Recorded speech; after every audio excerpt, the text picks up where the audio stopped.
Morning all. Okay, let's do a quick overview of the round 2 games in the World Championship candidates. Let's look at Grischuk versus Svidler first.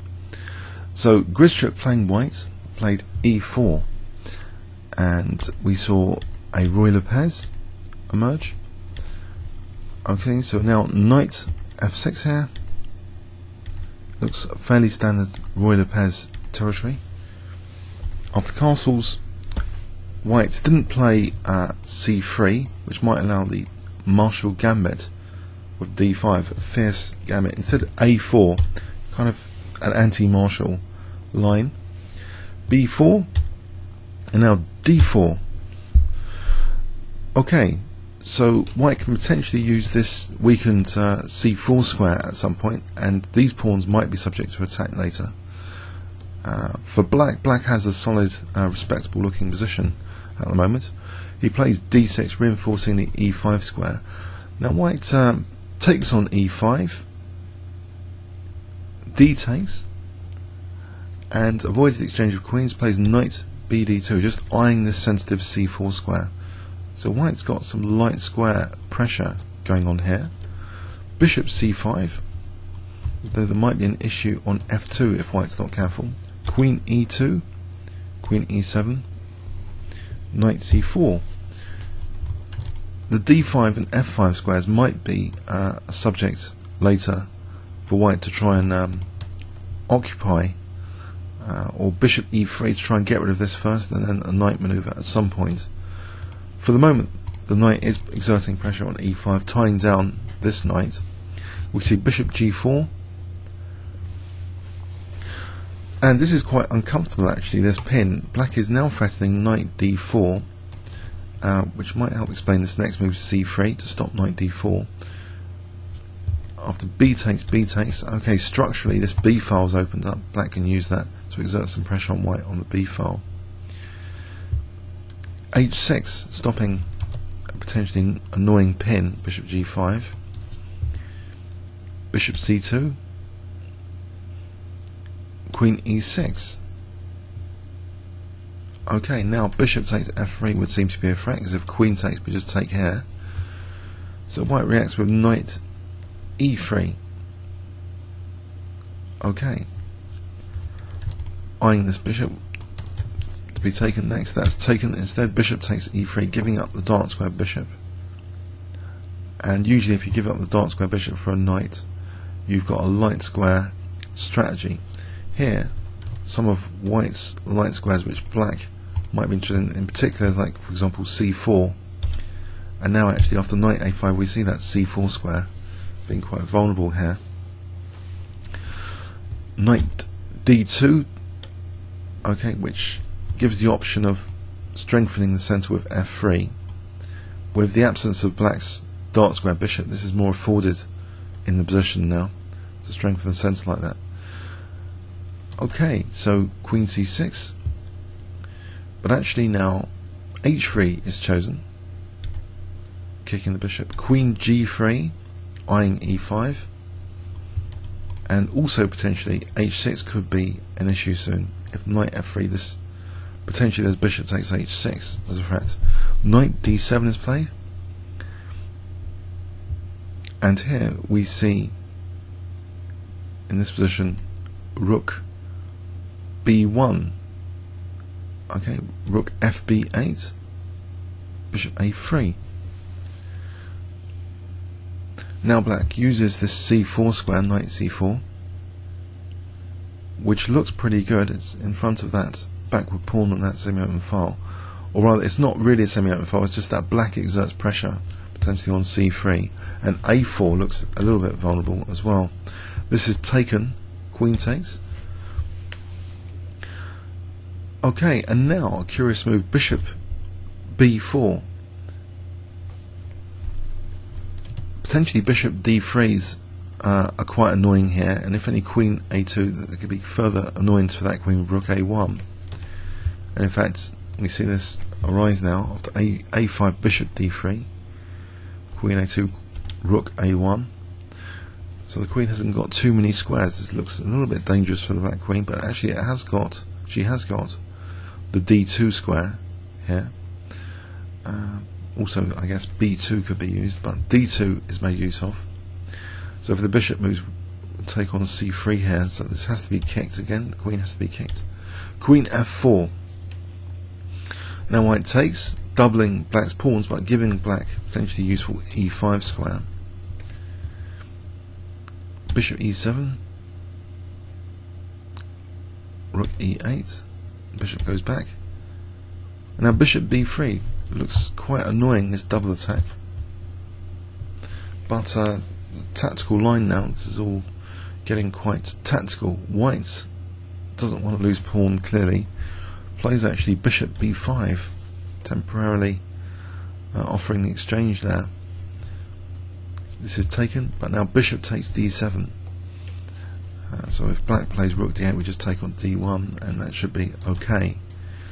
So black is giving back the exchange. Bishop takes, rook takes, and now f3. So opposite colour bishops, and it's starting to look a little bit drawish. Rook d8. Okay, and that's a very neat bishop maneuver though. Bishop has this potential target on a5, and we see a nice rerouting. Bishop e7. The bishop's potentially doing this sort of thing, just to target a5. So rook d7. Actually, on rook d2, there might be, well, okay, rook d2 wasn't played. It looks active, but actually, is it? Maybe something even like rook a2 might be possible there. Okay, rook d7 is played bishop h4. So the bishop's coming back potentially to ia5, as this game continuation shows.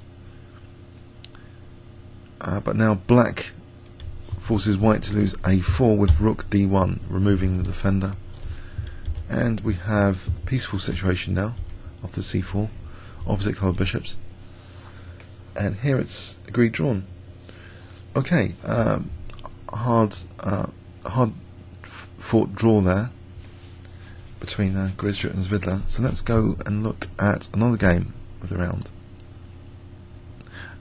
We could do a quick, before we do, let's do a quick overview and summary. So it's a Royal pairs with white avoiding the dreaded Marshall Gambit, and black has quite annoying play and pins here because of this b4 suppressing, it seems, c3 unless white wants to accept structural damage. So this bishop g4 for knight d4 is pretty annoying. Bishop c5 is also a bit of a concern for that f2 square. And for the moment, because of this bishop there, there was no tempo gainer to get a nasty pin here. At no point was there, it seemed, a nasty pin on that knight. Queen e7. Now this knight moves, there is the potential for this bishop g5, but at the moment black created his own threat for knight d4, which needed to be parried. And after c3, now white is definitely threatening bishop g5. That could be really annoying in conjunction with knight e3 and knight d5.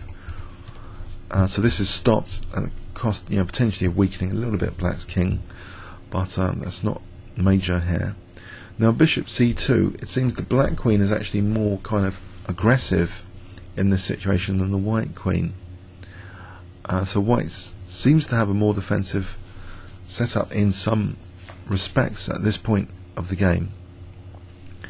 But knight e3, where is this bishop kind of going? Because now, if the bishop went back, then knight f5 maybe is dangerous, among other things. Or even perhaps knight d5 is pretty annoying for opening up this diagonal tactically. So this is snapped off, black creating this imbalance, and usually, as I mentioned in previous videos, giving up the dark square bishop is usually, for a knight, usually means a follow-up on the opposite colour complex. So the light squares here, particularly c4, were made use of by black, so that c4 square seems a bit vulnerable. So black's holding the balance, it seems, and he's exerting lots of pressure now on three of white's pawns with that one queen move here. So that's quite impressive. Queen c6. It looks visually as though white's under a lot of pressure. So h3 kicking that bishop.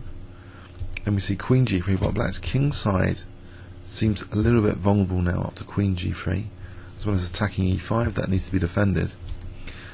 So we saw rook b1 here, though. The follow-up knight f3 might not really be possible here. Perhaps,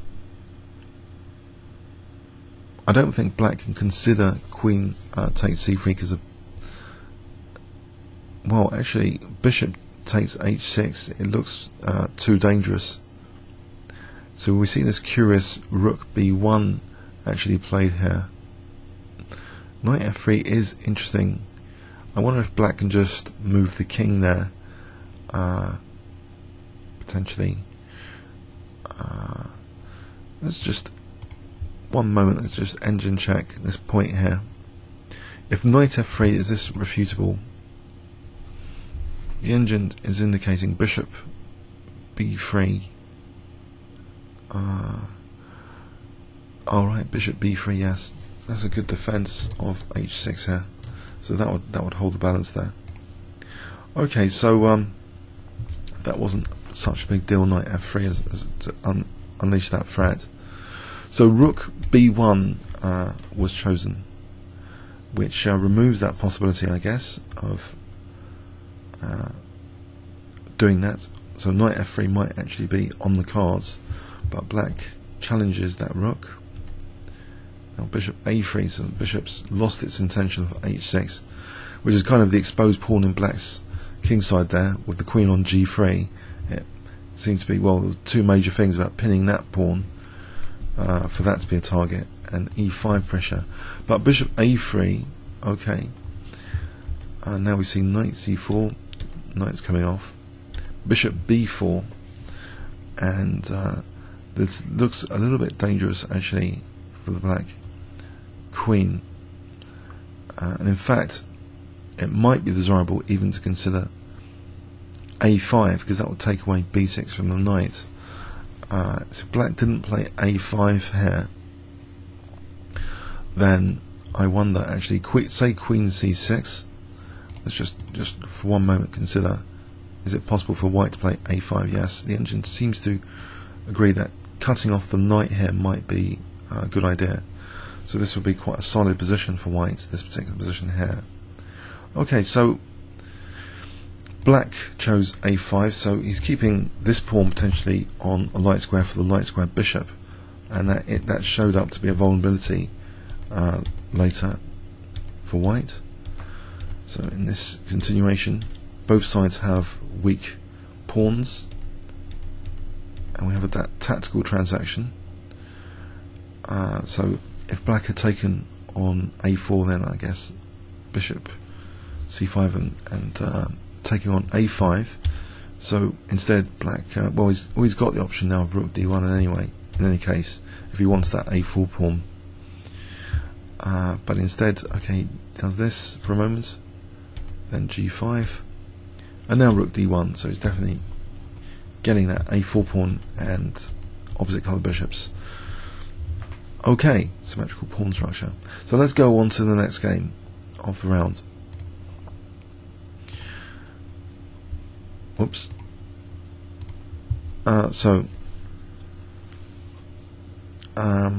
Aronian against Gelfand. Okay, Aronian against Gelfand. So knight f3 by Aronian, and Boris played c5, and we see an English opening, symmetrical at the moment.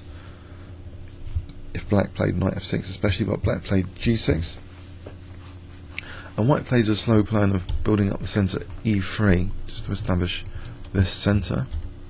So d4, that's taken.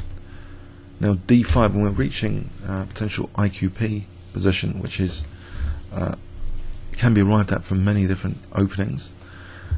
After c takes, knight takes, okay, we have this isolated queen pawn situation. White plays now queen b3, putting pressure on b7 and f7. Okay, and this is quite uncomfortable here actually, for black already a little bit awkward in this position. Black has played this g6, weakening some dark squares already, so can't really play e6, it wouldn't work with that. Black plays knight takes c3, and sharp continuation, bishop c4 now.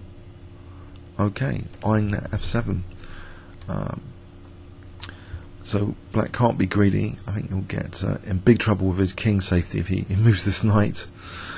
So he gives back the knight like that to defend f7, and now plays e6 here. Slightly different, with the removal of white's knight, less dangerous for black's dark squares, which he's weakened with both g6 and e6 here clearly. But now bishop takes c6. Instead of the bishop going back, well, there might be possible to take on d4 there. The black king in the centre, one has to be very careful. But actually white just played bishop takes c6 check, fixing a kind of vulnerable pawn but giving black the bishop pair. So the bishop pair compensating for black structure. It is a backward pawn on the semi-open c file, so can it be targeted? White castles, bishop e7, bishop e3, restraining the pawn a little bit and getting ready to torture c6. But queen d5, and black's preparing hopefully to repair his structure, unless white wants to do something quite radical, which he does actually. White accepts double pawns here, rook fc1, and I think this is the notion of exploitable weaknesses versus theoretical. Is the c6 backward pawn more exploitable than white's double pawns here?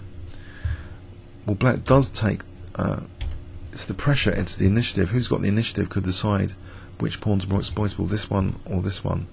And these bishops are hemmed in at the moment. This bishop on c8 is not too good at the moment, but it is used for bishop b7. Okay, so knight e5, putting the pressure on, but black just ignores it now with castling.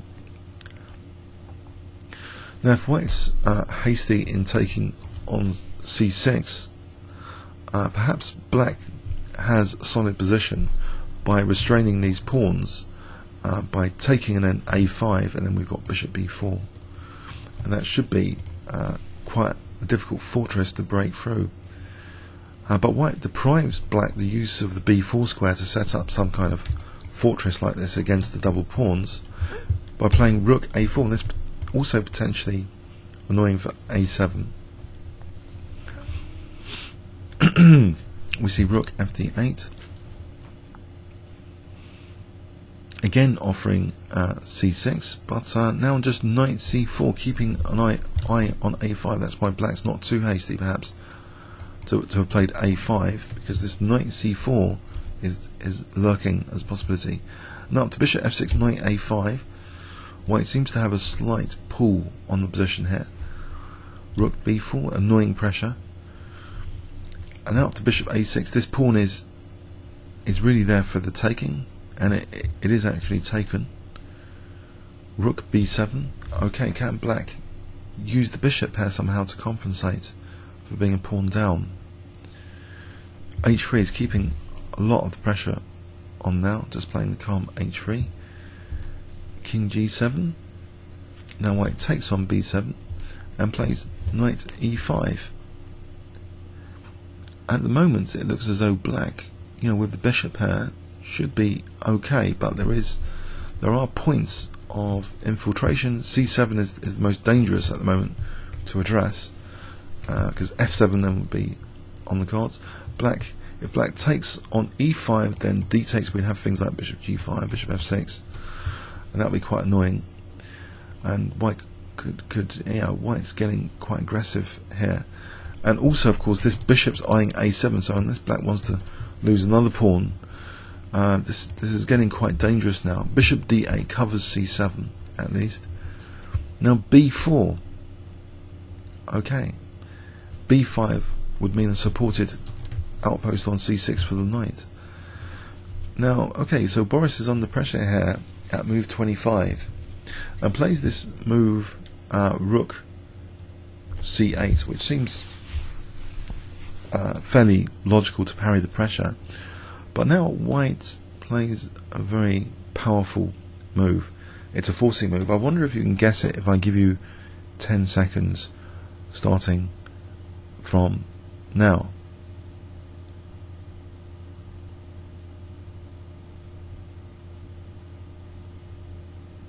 Okay. Bishop h6 is a very powerful forcing move, because unfortunately black's going to be losing another pawn. If he takes this bishop, then knight takes f7 check, the king moves, then rook takes, let's just go for it, and then bishop, this bishop drops off. That's pretty nasty stuff. This knight is has got a lot of opportunities for further attacks on black as well.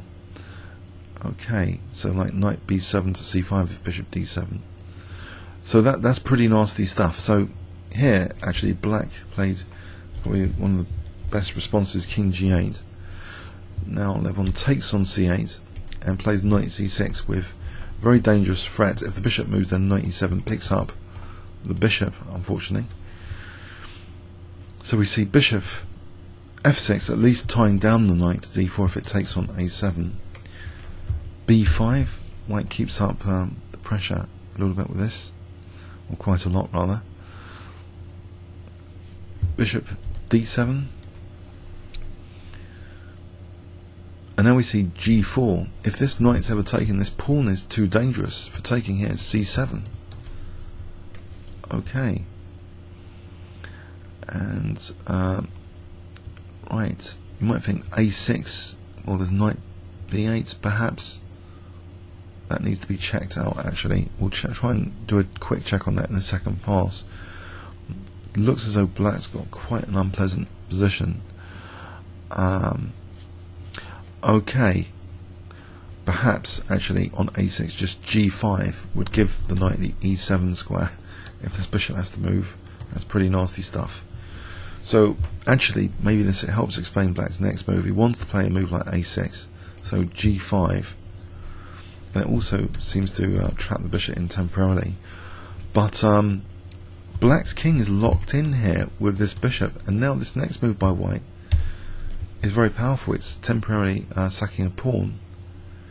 This is taken, and now g5. So this e7 square is opened up for the knight if the bishop moves, which is pretty nasty, and in fact could be a very embarrassing checkmate. If bishop h8, then knight e7 is checkmate. Whoops. With bishop and knight. So bishop takes c6, b takes, and now c7 is a menacing threat. If bishop d4, c7, queening. So bishop d8 to stop c7, king g2, and then the king's just heading for this pawn, and at the same time this king's hemmed in. Unless black wants to play f6, but it's always losing a pawn temporarily to just taking, because if it takes then c7. So this is starting to be very unpleasant. We see bishop c7, king h3, with the black king hemmed in. White doesn't even have the double pawns anymore. So at the moment white is a solid pawn up, 5 pawns versus 4, and he's going to be winning. He's going to be rather a solid pawn up, 1, 2, 3, 4, 5 if you count this pawn, but it's going to be after taking here, the black king seems pretty helpless, and actually black resigned here. It does seem a helpless position after taking, that the king can just, I think, just wander over at leisure in the position and maybe support d5, for example. With the king playing an extra king up in the ending is not very pleasant for black. Okay, let's do a quick overview and summary. Let's actually, from this position, just to get a quick example variation. If black ever tries f6 to get king out, bishop g5, it's okay. Let's go with this. This gets nasty here, for example,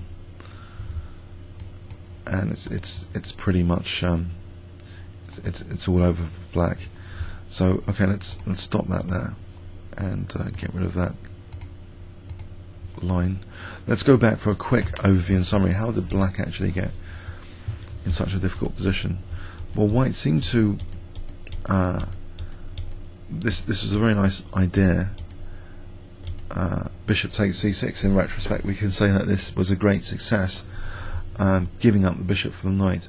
As I often say, giving up the bishop for the knight, we've automatically got potential pressure on dart squares, and here after this transaction we've got c5 and e5 to work with as outposts, as well as torturing this poor backward pawn on the semi-open file. So that's a point of torture.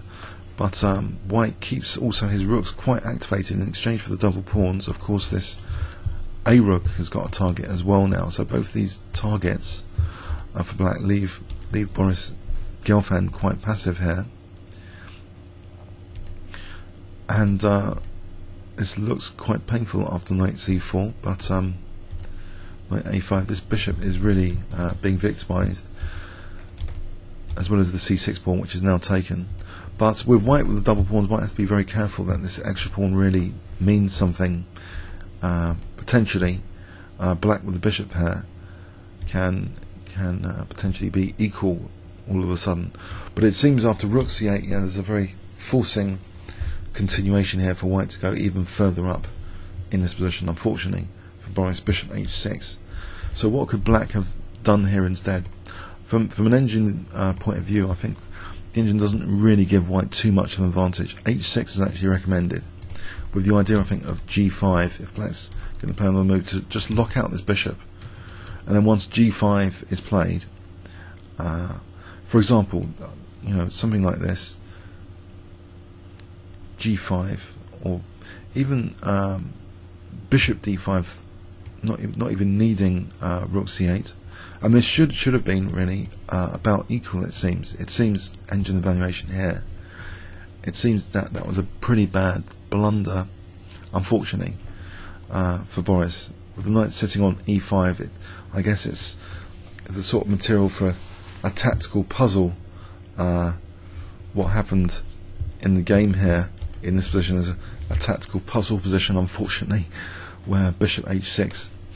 If king f6, by the way, there was bishop g5. So we see here, if bishop g5 check, then rook takes c8 followed by bishop takes d8, just winning a piece. So that's pretty much that's terrible. Okay, so basically this is one of the better moves, king g8. But yeah, this is a very difficult position now. This position here. Okay, it seems white hasn't actually won material from the combination, but this is really menacing for a7 and this knight on c6 at the moment, and it's only this bishop stopping knight e7. So this powerful move g4 now is really well timed, actually. And if black, for example, had taken on c6 here, I think it's worth noting that this position, bishop f4, would force through the pawn as well.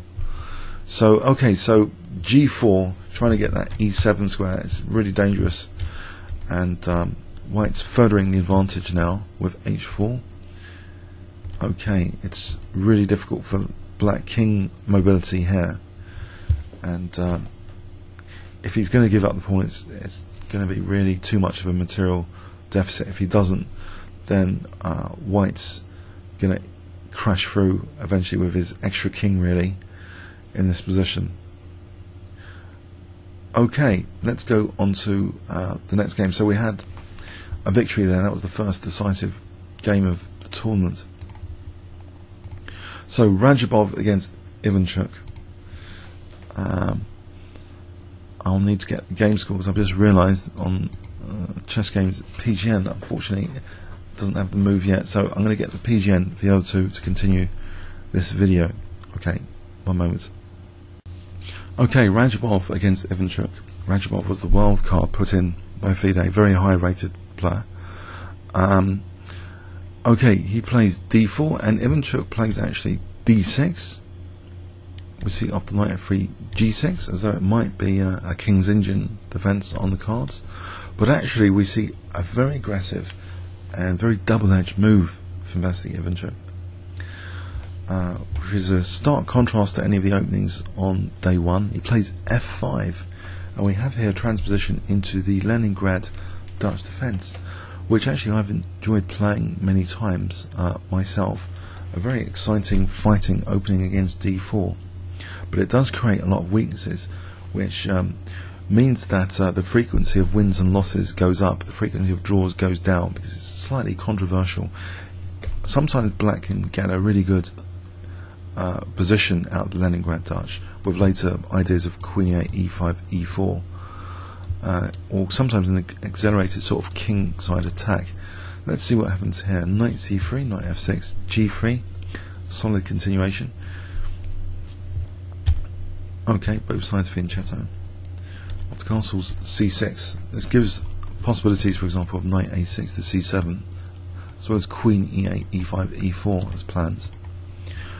Rook b1, but actually now, curiously, perhaps, Vasily chooses the move knight e4,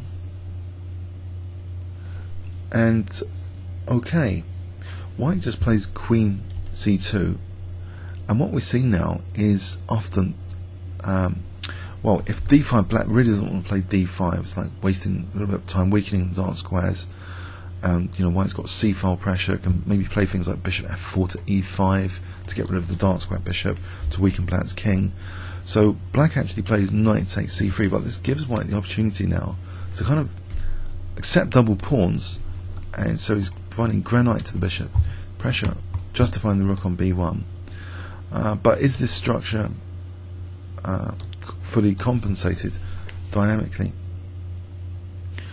Well, we see now e5, and e5 does run into this idea of leaving these pawns even more vulnerable looking, because white plays d takes e5, but there's method in the madness here, because now bishop a3 is pretty nasty. d6 square in particular, the d file can be used, and the dark squares are a bit vulnerable with the bishop here. So it's these weaknesses versus kind of the draftiness of the d file and d6 here. But this position looks as though this rook is harassable. Sometimes in the Leningrad Dutch you want to do an exchange sack and celebrate this bishop later on the dark squares, particularly like with e4 and this bishop on the dark squares. Sometimes there's dynamic variations like that. Vasily plays rook f7 here, and we see this d file being a major like tactical liability for black, which means a source of great counterplay for white. If black really has got this kingside attack, white's got central grip here, and he stops black now from playing e4, which might be quite dangerous for white to dislodge this knight. He plays e4 himself. Okay. Now if f takes, then I guess knight g5 hitting that and getting that and leaving black with an isolated e-pawn is not very pleasant positioning at all. So f4, and it seems quite thematic in the Leningrad Dutch play this because it's liberating this bishop, but it is blocking in this bishop, and white's d file here is impressive in d6 control in exchange for the double pawns, which, okay, we see this move rook d3, which means not only doubling rooks, but also maybe trebling is possible on the d file, where d8 might be a concern. fg, which leaves black's pawn isolated, but it does open up the f file. The rook d3 also strengthened, of course, f3 against any bishop g4, so it's quite a clever move. It was like an attacking move and a defensive move at the same time. Knight a6, and now knight g5. This poor rook is being subject to harassment, and again now on with bishop d6, and it's here this idea of the exchange sack is used. Bishop f6. You know, if this bishop is lost, then maybe black can play on dark squares. White just keeps the pressure though. White doesn't materialistically take on c7 routinely. White plays Queen d2, asking the rook to move again, and now harassing the poor rook again. Bishop h3, and this is pretty nasty stuff now, tactically. And another puzzle position coming up here, one for the puzzles created for the round. Can you guess what White played in this position if I give you 10 seconds starting from now?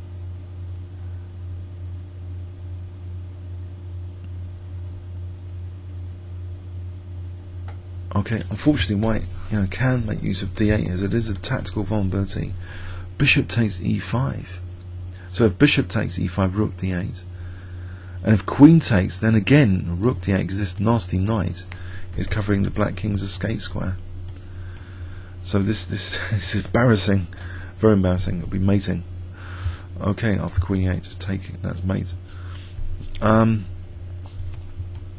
Whoops. So this is a nasty tactic, forcing black actually to do a queen sack basically. Bishop takes e5 to allow rook d8. Bishop takes h3.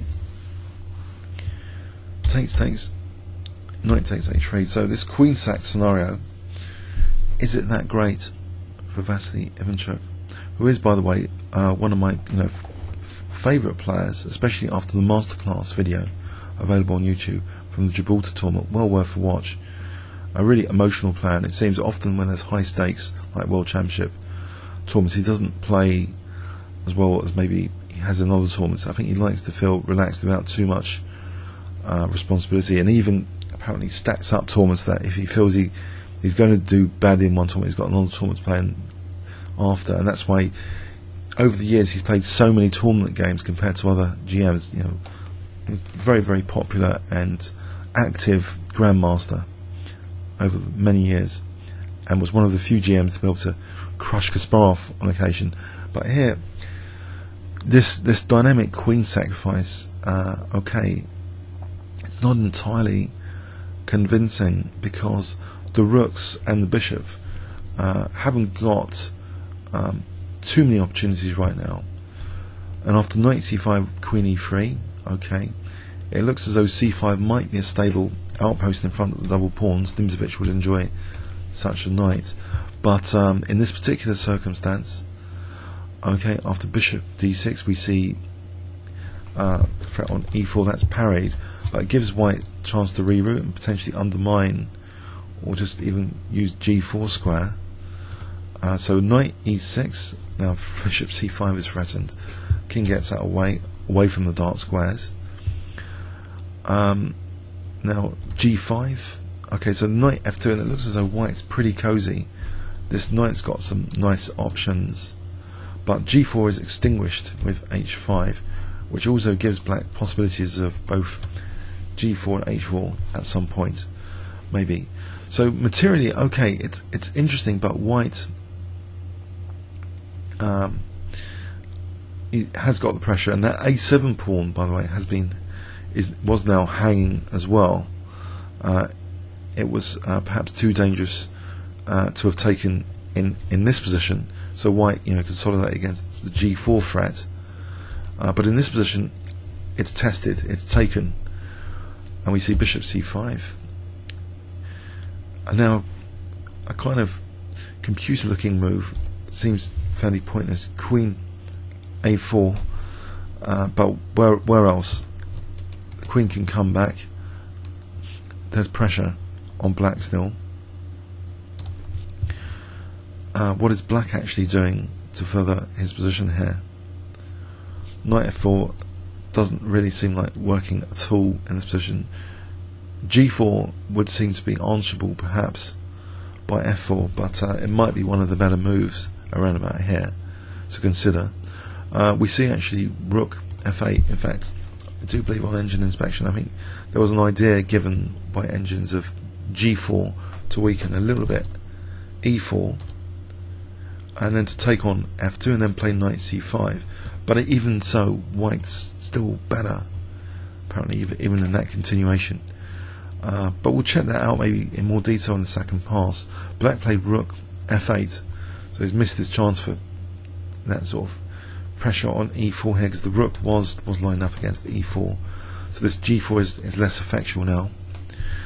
We see knight d3, and now h4, and now the queen doesn't actually humbly retreat back to c2, it just harasses this bishop. So this is pretty nasty actually. What to do about this bishop, because you don't want to give white the e5 square for the queen. That would be very impressive, for example. Black plays b6, and now white plays a very powerful move in this position. I wonder if you can guess what he plays. If I give you 10 seconds starting from now.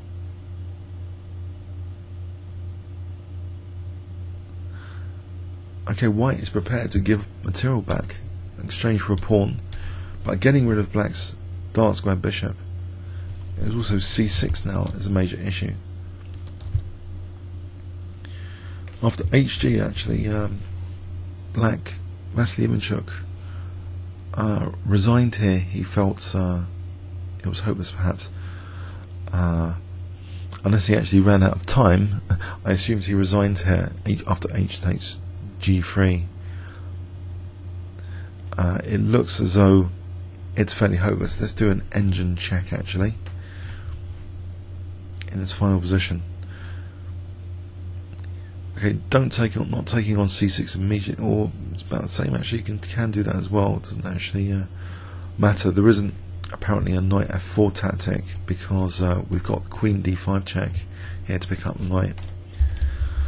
So it doesn't matter either king g3 or queen takes c6. And okay, you know, black's kind of, the two rooks are not really doing much here.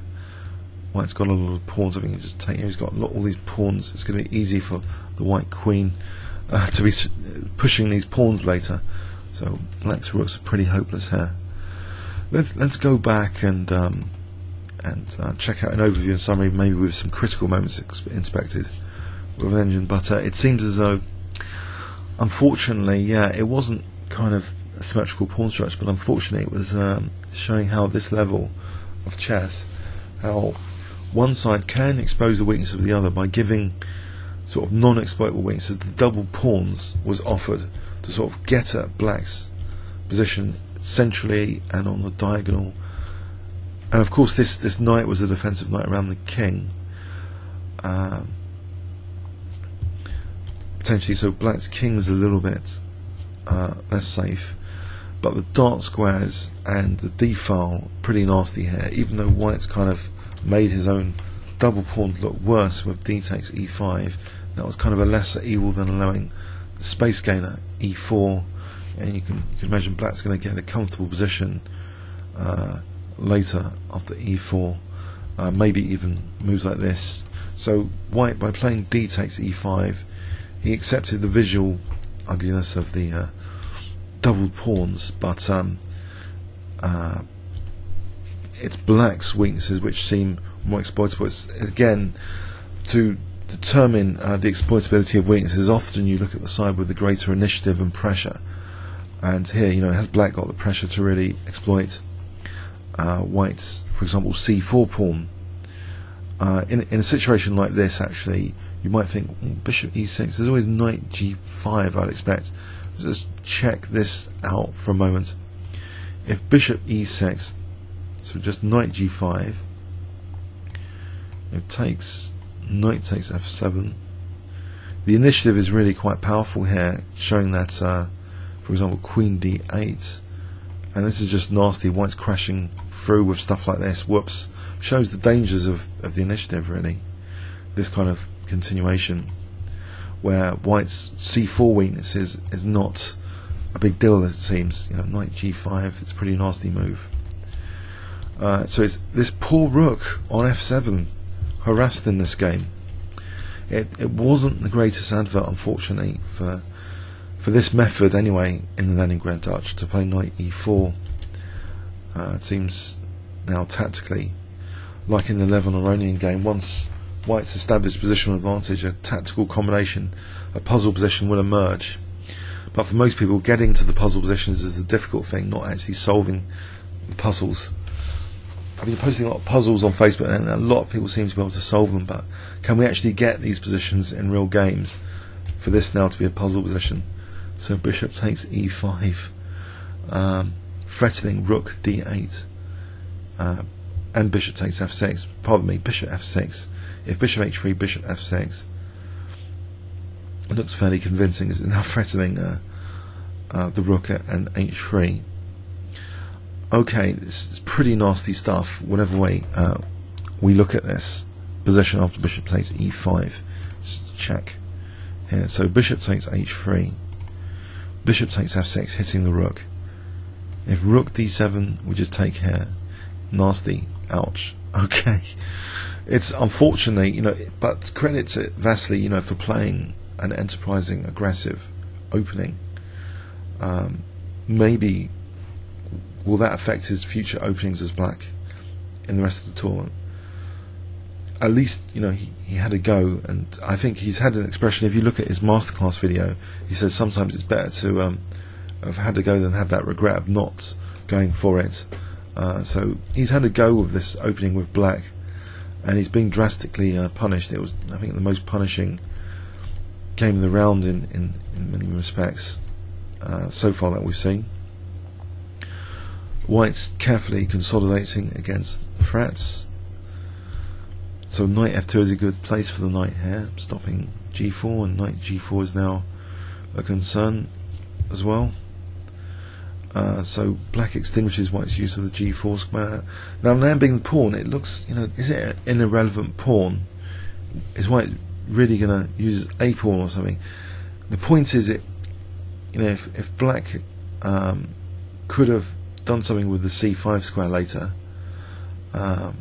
with b6, then c5 would have been sealed up, so undermining the support for the c5 square indirectly here, so that later we see now in this position actually queen a5, and black's not stable on the queen side. This exchange sack just leaves black critical. Okay, so Ivanchuk resigned round about here actually. If we undo the analysis,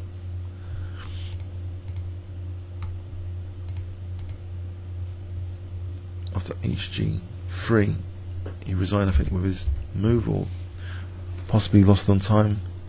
It looks a pretty hopeless position either way. Okay, so let's go on to another game. It wasn't the greatest advert for Leningrad Dutch, but as I say, that there's other plans in Leningrad. It didn't have to play this knight e4 plan, perhaps. So Carlsen against Kramnik. This move thing, by the way, was misleading. There is moves in it. I should have just pressed return.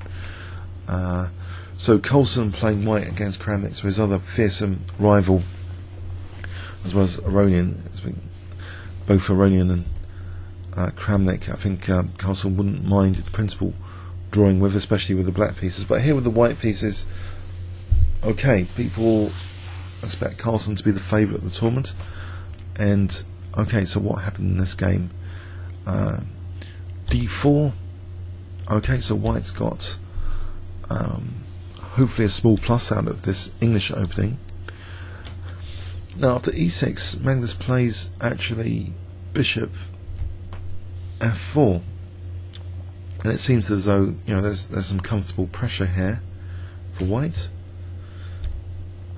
d5, e3, and now kind of bishop b4, kind of Nimzo-Indian transposition, some sort of, well, not quite Nimzo-Indian territory, but okay, bishop e2, d takes c4, knight takes and the queens come off, b takes, bishop takes c4. So we have here some simplification from the opening. Can White torture black in any way? Is this c-pawn going to be tortured like in the level Aronian game we've witnessed. White's pieces don't seem that easily set up for torturing c6 here. Okay, so knight d5, and in fact Magnus is offering double pawns. Is this bishop going to be a bad bishop victimized in this position? Black actually takes the opportunity to take this knight off before it does some dangerous stuff on the dark squares. And now not the routine castling, but king e7. Okay. Rook b1. Bishop d7. The only entry point is b7, that's used immediately. Rook hb8. Okay, does Magnus have anything? It seems he's drifted from the opening to the endgame in this game. At move 18 we have this simplified position, and okay, White has an infiltrated rook, but does he have any concrete threats or pressure? Unfortunately, it seems the tension has gone. You often hear this thing about maintaining the tension in the position. It seems a lot of the tension has gone out of the position, superficially anyway. What can White potentially threaten here? Okay, let's see. Well, bishop d3, maybe bishop e4 coming up to torture this. That's kind of ignored. Actually, just h6. You know, maybe for example with bishop e4, maybe, you know, even rook a6, just to keep an eye on both pawns here. Let's do a quick check on that. Actually, is that the move just to keep things together? Bishop e4. Actually, even king d8. Even king d8. Rook a6 is mentioned by the engine as the third move here, but king d8 for king c7 is sufficient. So even that is not a major threat. So h4, okay. King d8 here anyway. The rook is evicted. Yeah, it seems, unfortunately, quite simplified. It's difficult to imagine Vladimir Kramnik in particular losing this position with black here, unless this king could magically get this a5 pawn, but that's unlikely to happen, it seems. This journey over here is a bit perilous with this bishop on d7. Okay, c5 check, and I think king c4 will be asking for trouble intuitively. Magnus actually chose king e3. If he wants to play king c4, I suspect there's big trouble. Let's have a quick look at king c4. It's bishop c6, and actually black's got something going on here. He's on this g2. Bishop d5 here, losing a2, so that's going to fizzle out. It's going to fizzle out. Okay, so in the game, I mean, it's pretty fizzled already, as fizzling goes. So here, after a3, e5, Vladimir's offering to dissolve White's double pawns. The king takes an aggressive step here, and here they agree a draw. Okay, so maybe Magnus has disappointed some of his fans so far, maybe, possibly with this game in particular, not with the game with black, because it's fantastic to draw with Aronian in any case, with Aronian, but as White, I think there was the hope he'd try and win most of his games with White, but I think he might be saving himself for the other players, I suspect. If it's not Kramnik and Aronian, I think he's going to go for a win heavily, much more with the white pieces. That's my prediction. So in this game, okay, here they agree to draw, and White didn't seem to get too much from the opening. So bishop b4. Black's this offer of bishop for knight is a light square strategy. It's increasing black's pressure on the light squares potentially. So here, okay, but now with these exchanges, in fact, it's really about simplification and extinguishing all threats. I mean, black's just happy to extinguish all major threats and simplify position down. So a very solid draw from Vladimir, showing, you know, he's a very, very difficult player to beat. The Brain Games match was for real. You know, even Kasparov couldn't make much headway against Vladimir Kramnik. He plays very, very solid openings. So anyway, I hope you got something out of this very quick overview and impression of these games in round 2. For me, this was a much, much more exciting game, exciting round rather than round 1. And yeah, 2 decisive games. 50% of the game's decisive. So very exciting. It's really heated up now, the competition. Okay. Comments or questions on YouTube? Thanks very much.